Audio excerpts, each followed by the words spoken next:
6월 21일 월요일입니다. 오늘 새벽 우리에게 주시는 하나님의 말씀은 예레미야 19장 1절에서 6절까지의 말씀입니다. 여호와께서 이와 같이 말씀하시되 가서 통의장의 옹기를 사고 백성의 어른들과 제사장의 어른 몇 사람과 하시드문 어기 곁에 있는 흰놈의 아들의 골짜기로 가서 거기에서 내가 내게 이른 말을 선포하여 말하기를 너희 유다 왕들과 예루살렘 주민아 여호와의 말씀을 들으라.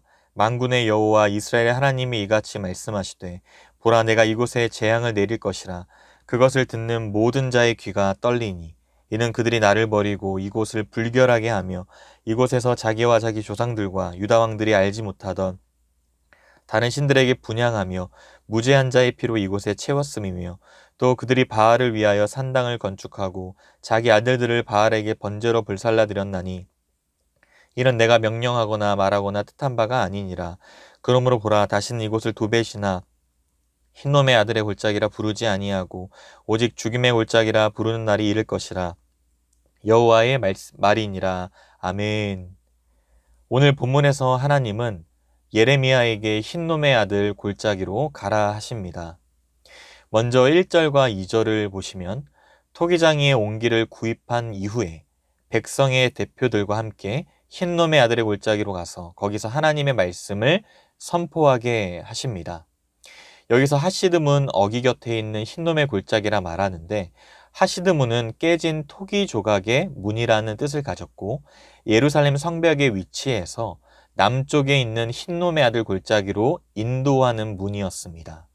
이 골짜기는 깨진 토기들이 버려지는 장소였고 몰렉이란 우상에게 자녀를 인신제사의 제물로 바쳤던 장소이기도 합니다. 그러한 곳으로 지금 예레미야를 보내셔서 재앙을 선포하라 말씀하십니다. 이어지는 3절에서 재앙이 선포되는데 그 대상이 유다의 왕들과 또 예루살렘 주민으로 제시됩니다. 당시 왕이었던 여호야김뿐만 아니라 그 이후에 등장할 다른 왕들까지 포함하고 있고 이는 단순히 왕뿐만 아니라 왕으로 대표되는 왕족들과 지배계층 모두를 가리킵니다. 이들에게 선포될 말씀으로 하나님의 뜻과 은혜를 저버리고 죄악된 길로 행하는 유다에 어떤 일이 일어날지 주목할 것을 선언하십니다. 그리고 그 결과 재앙을 듣는 모든 자의 귀가 떨릴 것인데 그 소식에 엄청난 제약이 담겨 있어서 이를 듣는 자마다 두려움에 떨지 않을 수 없습니다. 이러한 재앙이 일어나게 된 주요 원인은 유다 백성들이 여호와 하나님을 버렸기 때문입니다. 4절 말씀에 이는 그들이 나를 버리고 이곳을 불결하게 하며 이곳에서 자기와 자기 조상들과 유다 왕들이 알지 못하던 다른 신들에게 분향하며 무죄한 자의 피로 이곳에 채웠습니다 말합니다. 언약관계 안에서 하나님의 신부로 택정된 유다는 오로지 신랑 되시는 바로 여호와 하나님만을 따르고 온전히 섬기며 그 말씀에 순종해야 했습니다. 하지만 그들은 하나님과 언약관계를 깨뜨리고 오히려 이곳을 불결하게 하며 하나님께서 금하신 온갖 가증한 짓을 저지르고만 것입니다. 한편 이곳을 이방의 우상숭배로 불결하게 만들었다는 표현에서 이곳은 직접적으로 흰놈의 아들 골짜기를 가리키지만 단지 거기에만 국한되는 것은 아닙니다. 그것은 가장 심각한 우상숭배의 장소를 대표적으로 지적한 것일 뿐 더 넓게는 예루살렘을 그리고 궁극적으로는 하나님께서 그 백성 이스라엘에게 택하여 주신 약속의 땅 전체가 그렇게 되었다라는 의미를 함축하고 있습니다. 5절까지 말씀에서 유다의 죄를 기소하는 항목을 4가지로 요약하십니다. 첫째는 그들이 나 여호와를 버린 것이며 둘째는 이곳 곧 흰놈의 아들 골짜기를 불결케 한 것이고 셋째는 이곳에서 다른 신들에게 분향한 것이며 마지막 넷째는 무죄한 자의 피로 이곳에 채운 것이었습니다. 이러한 4가지 항목을 살펴보면 첫 번째 항목을 제외하면 모두 이곳 곧 흰놈의 아들 골짜기와 관련이 있음을 알 수 있죠. 이러한 사실로 볼 때 첫 번째 그들이 나를 버렸다는 죄목은 유다의 죄에 대한 기소문의 개요였고 또 나머지 3항목은 그들의 실질적인 범죄 행위를 지적하며 기소의 구체적인 내용을 다루는 것이라 할 수 있습니다. 이러한 모습은 하나님이 명령하거나 말하거나 뜻한 바가 아니죠. 게다가 유다 백성들은 자녀까지 불태워 제물로 바쳤던 가나안 지역의 인신제사의 풍습을 따라 우상 숭배하였습니다. 이러한 악한 풍습은 이스라엘 공동체 내에 침투하였고 아하스 왕이나 므낫세 왕 같은 극악하고 불경건한 왕들이 이 일을 공견히 자행하여서 하나님께서 주신 약속의 땅을 범죄로 더럽히는 일을 수행하였습니다. 특히 열왕기서에서 유다 말기에 가장 선한 왕으로 손꼽히는 요시야 왕이 종교개혁 과정에서 흰놈의 아들 골짜기에서 행해졌던 인신제사를 철폐하기까지 했죠. 이러한 기록들을 보더라도 도무지 용납할 수조차 없는 가증하고 아주 잔혹스러운 악습이 만연되어 있음을 알 수 있습니다. 이에 하나님께서는 흰놈의 아들 골짜기를 유다 백성의 시체로 채워서 죽임의 골짜기로 만들 것을 선언하십니다. 6절 말씀입니다. 그러므로 보라, 다시는 이곳을 도벳이나 흰놈의 아들의 골짜기라 부르지 아니하고 오직 죽임의 골짜기라 부르는 날이 이를 것이라 여호와의 말이니라. 이방의 풍습을 따라서 유다 백성이 자행한 인신제사로 인해 무고한 생명들이 학살당하였음을 나타내는 것과 동시에 유다 백성의 죄악을 치시는 하나님의 심판 재앙으로 인해 그들이 멸절될 것입니다.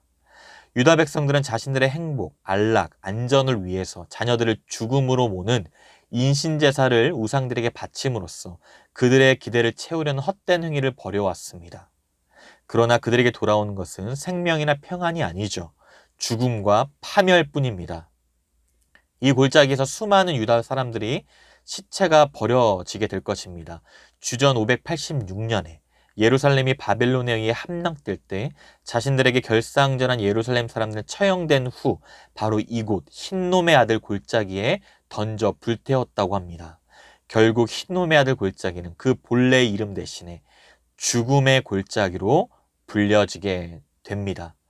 그리고 신약 시대에 넘어와서 이 골짜기는 쓰레기를 태우는 소각장 역할을 하였고 온갖 쓰레기들을 태울 때 그 불이 꺼지지 않고 계속해서 피어오르는 것을 보고 유대인들은 지옥이라는 단어를 이 골짜기의 이름에서 따와서 게헨놈이라고 불렀습니다.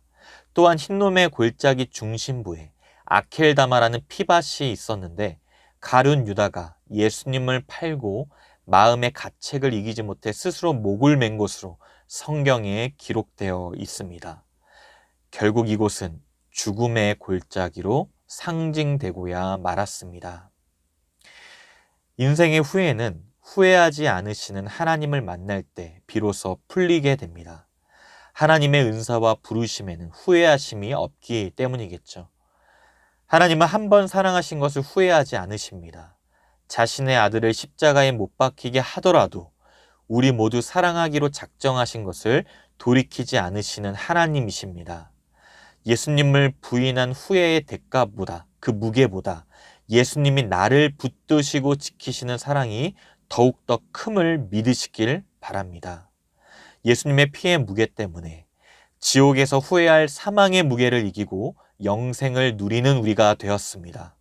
그러므로 예수님의 사랑이 우리를 지킨다면 주어진 삶의 때는 후회되는 일이 있다 할지라도 분명히 사랑의 능력으로 선한 길을 내시며 인도하실 것입니다.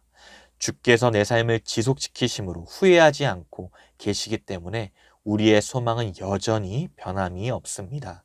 지은 죄가 아무리 무겁고 크더라도 후회하지 않으시는 하나님께 어서 돌아와 영원히 동행하는 은혜가 있기를 바랍니다. 사랑하는 성도 여러분, 오늘 말씀에 비추어 어그러지고 하나님과 멀리 떨어져 있는 삶의 영역이 있다면 즉시 회개하고 돌이켜야 합니다. 유다 백성들은 바알을 위하여 산당을 건축하고 자기 아들들을 바알에게 번제로 불살라 바치는 극심한 우상숭배를 자행하였습니다. 우상숭배에 대한 징벌은 때때로 더 극심한 우상숭배에 처하도록 내버려두는 모습으로 나타나기도 합니다. 즉 우상숭배 자체가 징벌의 수단이 되는 것입니다. 그리하여 사람들은 더 극심한 악행의 길로 나아갈 것이고 어서 돌아올 수 있는 그 악행의 길에서 그 길로부터 어서 돌아올 수 있는 은혜가 있기를 바랍니다. 내가 있는 그곳이 바로 생명의 골짜기가 되기 위해서는 나의 욕망을 채우려는 마음을 내려놓고 오직 하나님만 경외해야 할 것입니다. 눈앞에 당장 보이는 죄에 현혹되지 아니하고 주님 안에서 누리는 참된 만족과 기쁨이 넘침으로 지금 우리에게 있는 불안과 두려움이 사라질 줄 믿습니다.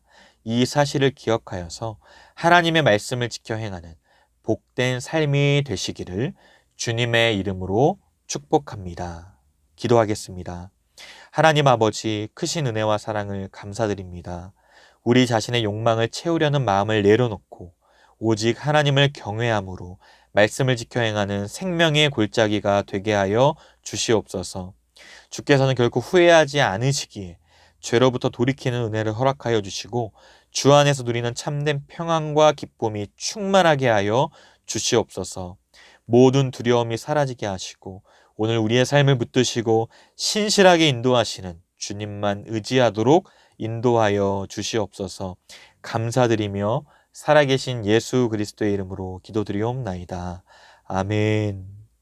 개인적으로 기도하실 때 오늘 주신 말씀을 붙들고 기도하시고 주간 기도 제목을 따라서 부산과 민족을 위해 이번 한 주간의 승리를 위해 기도하겠습니다.